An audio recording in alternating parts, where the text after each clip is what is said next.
नमस्कार मंडळी, श्री स्वामी समर्थ. स्वागत आहे तुमचं माझ्या यूट्यूब चॅनलवरती. आजचा दिवस तुम्हा सर्वांना खूप छान, सुखाचा, आनंदाचा आणि समाधानाचा जाऊ देत, हीच मी स्वामींच्या चरणी प्रार्थना करते आणि आजच्या या नवीन व्हिडिओला सुरुवात करते. पण त्या अगोदर तुम्ही माझ्या चॅनलवरती जर नवीन असाल तर चॅनलला पण लगेच सबस्क्राईब करा आणि कमेंटमध्ये श्री स्वामी समर्थ लिहायला अजिबात विसरू नका. मंडळी, येत्या 13 जानेवारीला म्हणजेच मंगळवारी भोगी हा पवित्र आणि आनंदी सण येत आहे आणि भोगी हा सण जुन्या गोष्टींचा त्याग करून निसर्गाचे आभार मानून आणि आयुष्यात नवीन समृद्धी, नवीन आशा आणि नवीन सुरुवात करण्यासाठी साजरा केला जातो. भोगी म्हणजे मकर संक्रांतीच्या एक दिवस आधी साजरा होणारा सण, जो आनंद, समाधान, समृद्धी आणि सकारात्मक बदलांचा प्रतीक मानला जातो. आणि या दिवशी जुन्या, नकोशा आणि नकारात्मक गोष्टी मागे सोडून आपण नवीन चांगल्या गोष्टींचं स्वागत करतो. या भोगीच्या दिवशी लोक जुने सामान बाजूला ठेवतात, इंद्रदेवांची पूजा करतात आणि खास भोगीची भाजी तसेच तीळ लावलेली बाजरीची भाकरी खाऊन नवीन वर्षाची सुरुवात आनंदाने करतात. भोगी या शब्दाचा अर्थ जर पाहिला तर भोगी म्हणजेच भोगणं, म्हणजेच आयुष्यात जे काही चांगलं किंवा वाईट अनुभव, सुख किंवा दुःख आपल्याला मिळतं तर ते सगळे भोग आपल्या मागच्या कर्मांशी जोडलेले असतात.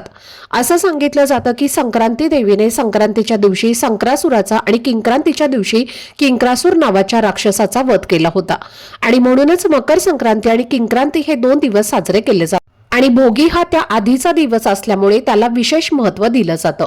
तर मंडळी, आपण बऱ्याच वेळेला पाहतो की काही लोकांच्या आयुष्यात कोणताही देवधर्म न करता सगळं काही सुरळीत चाललेलं असतं, तर काही लोक खूप पूजा उपासना करून ही अडचणी, संकट आणि दुःखांचा सामना करत असतात. आणि तेव्हा मनात प्रश्न येतो की असं का होतं. खरं सांगायचं तर प्रत्येक माणूस आपल्या मागच्या जन्माच्या कर्मांनुसार काही ना काही भोग घेऊनच या जन्मात येतो आणि हे भोग कधी शारीरिक स्वरूपात असतात, कधी मानसिक स्वरूपात, कधी आर्थिक अडचणींच्या रूपात, तर कधी वारंवार येणाऱ्या संकटांच्या रूपात आपल्याला भोगावे लागतात. जर तुमच्या आयुष्यात सतत दुःख, अडचणी, आजारपण, आर्थिक टंचाई, मानसिक ताणतणाव किंवा न संपणाऱ्या समस्या चालू असतील तर हे भोग कमी व्हावेत, जीवनात शांतता यावी आणि नकारात्मकता दूर व्हावी, यासाठी भोगीच्या दिवशी काही खास उपाय केले जातात. आजच्या या व्हिडिओमध्ये मी तुम्हाला असाच एक अतिशय सोपा पण खूपच प्रभावी असा उपाय सांगणार आहे. आणि हा उपाय 13 जानेवारी मंगळवारी येणाऱ्या भोगीच्या दिवशी केला तर त्याचा परिणाम अधिक चांगला दिसून येतो. या दिवशी तुम्ही भोगीची भाजी केली नाही तरी सुद्धा चालेल, पण फक्त 2 लवंगा आणि तीळ वापरून केलेला हा उपाय जर आपण श्रद्धेने केला तर आपल्या आयुष्यातील वाईट भोग, दुःख, इडापिडा, दारिद्र्य कमी होऊ लागतं. पिढ्यानपिढ्यांचा पितृदोष हा शांत होतो आणि घरात सुख, शांती, समृद्धी आणि ऐश्वर्य नांदू लागतं. तर हा उपाय नेमका कसा करायचा, कोणत्या वेळेत करायचा आणि तो करताना कोणती भावना मनामध्ये ठेवायची, याबद्दलची संपूर्ण माहिती आजच्या व्हिडिओमध्ये मी तुमच्यासोबत शेअर करणार आहे. त्यामुळे व्हिडिओ हा स्किप न करता शेवटपर्यंत नक्की पहा, जेणेकरून तुमच्यापर्यंत योग्य ती माहिती पोहोचेल. आणि तुम्ही माझ्या चॅनलवरती जर नवीन असाल तर चॅनलला पण लगेच सबस्क्राईब करा आणि बेल आयकॉनला पण प्रेस करा, म्हणजे मी जेव्हा कधीही नवीन व्हिडिओज अपलोड करेन त्याचं नोटिफिकेशन सर्वात आधी तुम्हाला मिळेल आणि तुमचा एकही व्हिडिओ हा मिस होणार नाही.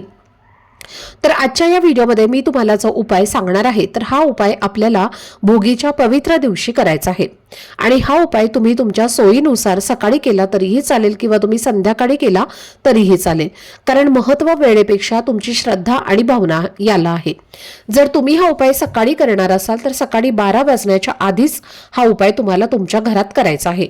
आणि जर भोगीच्या दिवशी काही कारणाने सकाळी हा उपाय करणं शक्य नाही झालं तर अजिबात काळजी करू नका, कारण संध्याकाळी 6 वाजल्यापासून ते 9:30 वाजेपर्यंत तुम्ही हा उपाय शांत मनाने आणि श्रद्धेने नक्की करू शकता. तर मंडळी, जो उपाय तुम्हाला मी सांगणार आहे हा उपाय वर्षातनं फक्त एकदाच म्हणजेच भोगीच्या दिवशीच केला जातो आणि म्हणूनच प्रत्येकाने आपल्या आयुष्यातील वाईट भोग, दुःख, कष्ट, अडचणी, त्रास कमी व्हावेत यासाठी हा उपाय नक्की करायला हवा. या भोगीच्या दिवशी सूर्यदेवांची विशेष प्रार्थना केली जाते आणि मनात अशी भावना ठेवली जाते की माझ्या आयुष्यातील सर्व दुःख, कष्ट, त्रास आणि भोग कमी होऊ देत. कारण भोगी, संक्रांत आणि किंक्रांत या 3ही दिवसांमध्ये सूर्यदेवांची उपासना करण्याला खूप मोठं महत्त्व दिलं जातं. असं सांगितलं जातं की संक्रांतीच्या दिवशी सूर्यदेव आपल्या पुत्र शनिदेवांना भेटायला जातात आणि म्हणूनच भोगीच्या दिवशी सूर्योपासना खूप प्रभावी मानली जाते. आणि हा उपाय आपल्या आयुष्यातील वाईट भोग, दुःख, इडापिडा आणि संकट दूर करण्यासाठी केला जातो.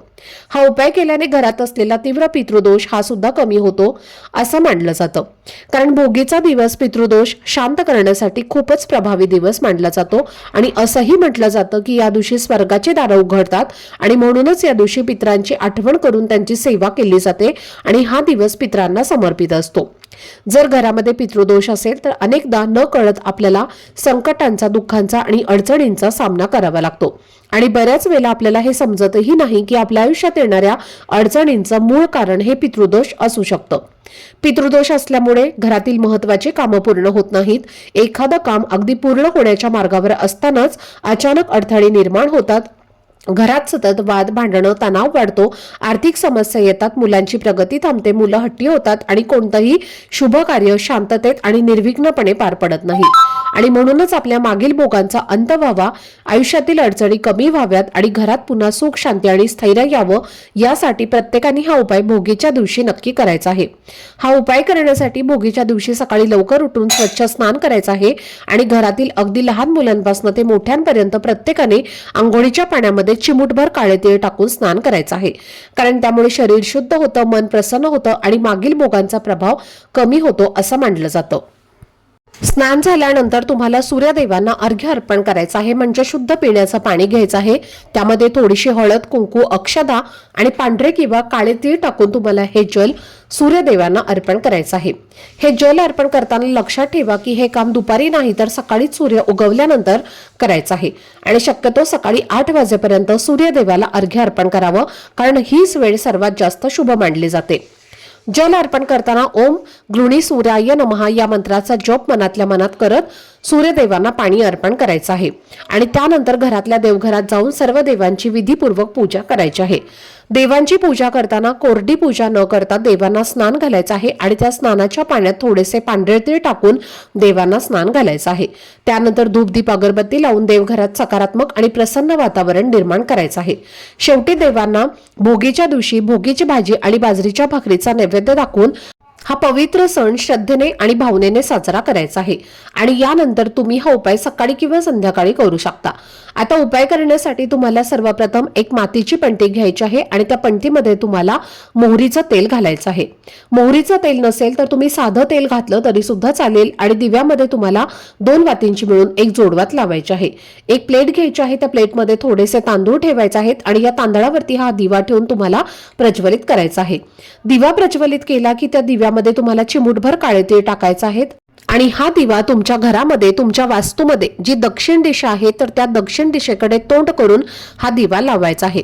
दक्षिण दिशेकडे तोंड करून म्हणजे दिव्याची वात ही दक्षिण दिशेला येईल अशा पद्धतीने हा दिवा तुम्हाला लावायचा आहे आणि हा पितरांसाठी आणि आपल्या पूर्वजांसाठी दिवा तुम्हाला लावायचा आहे. आणि दक्षिण दिशेला तोंड करून तुम्हाला ओम पितृदेवताय नमः, ओम पितृदेवताय नमः या मंत्राचा किमान 11 वेळेला जप करणं शक्य असेल तर 11 वेळेला करा किंवा जर शक्य असेल तर 108 वेळेला करा. त्यानंतर तुम्हाला तुमच्या पितरांचं स्मरण करायचं आहे, त्यांची नावं घ्यायची आहेत. पितरांना तुम्हाला सांगायचं आहे की आमचं काही चुकलं असेल तर आम्हाला माफ करा आणि तुमचा आशीर्वाद हा आमच्यावरती असू द्या. आणि त्यानंतर तुम्हाला सांगायचं आहे की महिन्यात प्रत्येक येणाऱ्या अमावस्येला मी तुमची सेवा जी आहे तर ती करेल. जी काही सेवा तुम्हाला छोटी मोठी करता येईल तर ती सेवा तुम्हाला प्रत्येक महिन्यात येणाऱ्या अमावस्येला करायची आहे. त्यानंतर घरातील प्रत्येक सदस्याने पितरांचं स्मरण करायचं आहे, नमस्कार करायचा आहे आणि क्षमा याचना करायची आहे. दिवा घरातल्या एकाच व्यक्तीने लावायचा आहे आणि बाकीच्यांनी फक्त प्रार्थना करायच्या आहेत. तर हा उपाय तुम्हाला या दिवशी करायचा आहे. भोगीच्या दिवशी तुम्ही सकाळी करणार असाल तर 12:30 वाजेपर्यंत तुम्ही हा दिवा लावू शकता. 12:30 वाजेपर्यंत तुम्हाला हा उपाय करणं नाही शक्य झालं तर तुम्ही संध्याकाळी सांगितल्या वेळेमध्ये हा दिवा लावू शकता. आता त्याचबरोबर या दिवशी माता लक्ष्मीची सुद्धा पूजा केली जाते. माता लक्ष्मीला सुद्धा प्रार्थना केली जाते की आमच्या आयुष्यातील सर्व भोग, कर्म, जे काही दुःख, दरिद्रता आहे तर ती दूर होऊ देत आणि यासाठी सुद्धा तुम्हाला लक्ष्मीला प्रसन्न करून घेण्यासाठी एक दिवा तुम्हाला तुमच्या देवघरामध्ये लावायचा आहे. एक मातीची पणती घ्या, त्यामध्ये शुद्ध गाईचं तूप घालायचं आहे, जोडवात तुम्हाला करून लावायचे आहे आणि त्यानंतर दिव्यामध्ये थोडेसे तांदूळ ठेवून हा दिवा तुम्हाला तुमच्या देवघरामध्ये प्रज्वलित करायचा आहे। या दिव्यामध्ये तुम्हाला 2 अखंड फुलाच्या लवंगा टाकायच्या आहेत, कारण लवंगा या माता लक्ष्मीला अतिशय प्रिय आहेत। त्यानंतर दिव्याला हळद कुंकू, अक्षदा, फुलं अर्पण करायचं आहे। देवी लक्ष्मीला सुद्धा हळद कुंकू लावायचं आहे आणि तिथेच बसून तुम्हाला एक वेळेला श्री सुक्तमचं पठण करायचं आहे आणि दोन्ही हात जोडून तुम्हाला माता लक्ष्मीचं स्मरण करायचं आहे।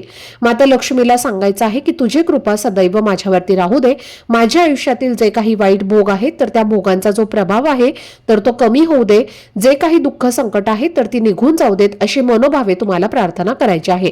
आणि असा हा दिवा तुमच्या देवघरामध्ये तुम्हाला माता लक्ष्मी समोर लावायचा आहे। तर असा हा लवंग आणि तिळाचा उपाय तुम्हाला भोगीच्या दिवशी आवर्जून करायचा आहे। खूप प्रभावी असा हा उपाय आहे आणि आपल्या शिवपुराणामध्ये सांगितलेला हा उपाय आहे आणि तोच उपाय तुम्हाला मंगळवारी भोगीच्या दिवशी करायचा आहे। फक्त हे 2 उपाय म्हणजे 2 दिवे जे आहेत तर ते तुम्ही भोगीच्या दिवशी लावले तर इतर कोणतीही सेवा नाही केली तरी सुद्धा तुम्हाला संपूर्ण भोगीच्या दिवसाचं जे काही शुभफळ आहे, पितरांचा आशीर्वाद आहे, लक्ष्मीचा जो काही आशीर्वाद आहे तर तो तुम्हाला 100% प्राप्त होईल। तर ही अत्यंत महत्त्वाची माहिती तुम्हाला शेअर करायची होती। आजचा हा व्हिडिओ जर तुम्हाला आवडला असेल, माहितीपूर्ण वाटला असेल तर व्हिडिओला लाईक, शेअर आणि चॅनलला सबस्क्राईब नक्की करा। भेटूयात पुढच्या व्हिडिओमध्ये, तोपर्यंत सर्वांना श्री स्वामी समर्थ।